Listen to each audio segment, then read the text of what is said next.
So there it is. Plane is waiting. I'm ready to board.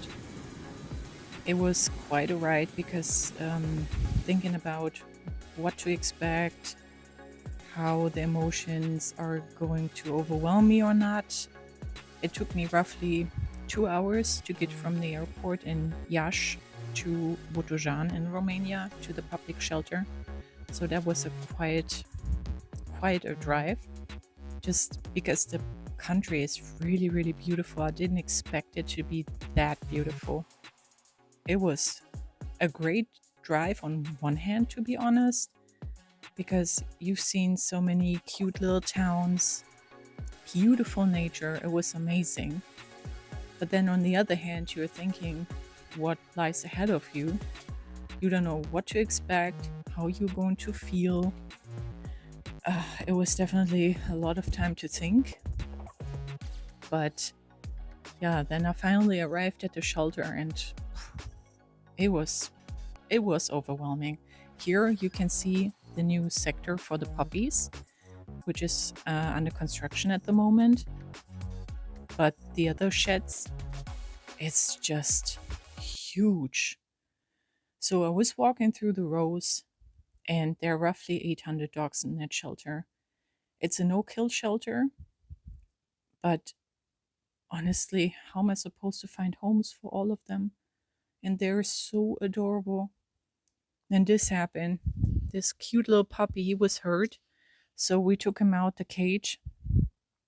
It is so sad and so wonderful at the same time. This tiny little being, it was just adorable. And on the other hand, it might grow up in this hell, right? Even though they're not being killed, even though the people there are really nice to them, this is no place. I mean, look at that. There are so many puppies, roughly 150 puppies. I was shocked. I was really shocked. Then on the other hand, I was like, no, we need to do something. I can do this. In order to just see maybe a different side, we went to a private shelter that we're also supporting. So this shelter has roughly 250 dogs. It's privately owned, so you can see the conditions are better. Nothing compared to maybe other shelters, but they're way better. And the owner tells me their stories, and that was really, really amazing. Then, while we were walking through the shelter, looking at the premises, we received a phone call. So we walked outside because somebody was waiting for us. And I just couldn't believe it. I was honestly speechless. I almost forgot to film the entire scene because I've never seen something like that. I was shocked. So there was a random guy coming up. He claimed he found two puppies. I don't believe his story, to be quite frank. I don't. He found them. He has them in the car. He couldn't really tell us much about it, but weirdly, they have been vaccinated already. So I don't know what's going on here. I was basically watching the entire scene speechless. I just couldn't believe it. But that happens every single day at that private shelter. So whenever dogs are being adopted, you can be assured that more dogs are coming in. So those two cute little puppies were covered in fleas. So we brought them in, we took care of them. Of course, they got a treatment so they don't spread the nasty fleas. But that was just, I was in shock, honestly. I couldn't believe it. I mean, he was quite nice. I have to say, I've seen worse what people do when they hand over dogs. So, but you never know. Just being dumped there, knowing that now you have two more mouths to feed, not knowing where's the mother. And that's the horrible part. Will there be more puppies? Right? So those are the two little cuties. They're adorable. Then we were walking through the entire shelter, and yeah, it actually kicked my camera down. And you can see it's huge, huge. I mean, there's a lot of space for those roughly 250 dogs. The country, I mean, look at this. It's just beautiful there. And also so sad at the same time, right? Because the dog catchers bring more and more dogs every single day. And to the public shelter, but other people that find dogs, that want to get rid of dogs, bring them to their private shelter depending on how they feel about it.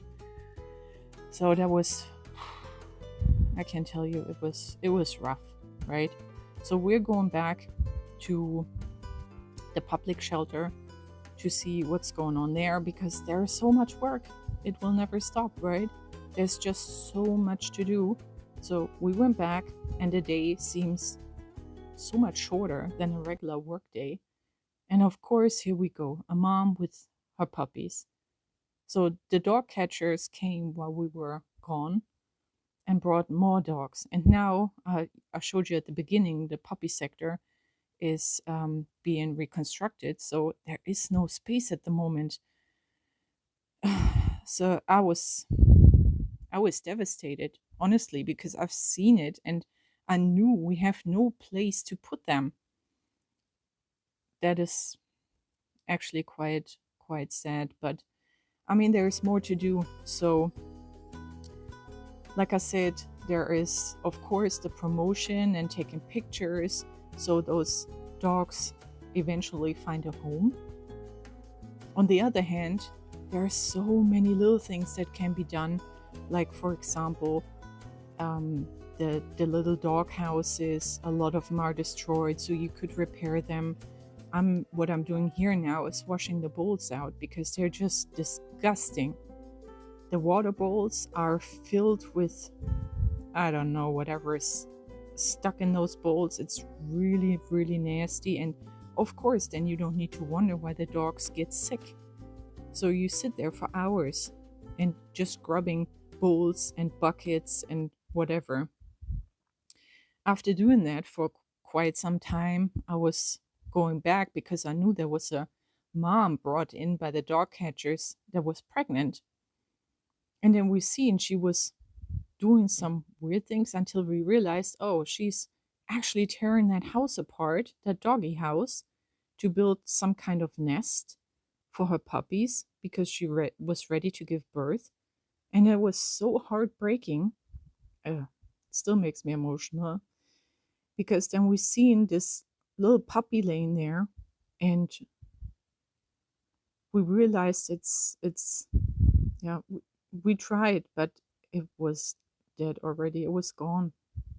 Nothing we could do anymore. And it was just horrible. And this is unfair.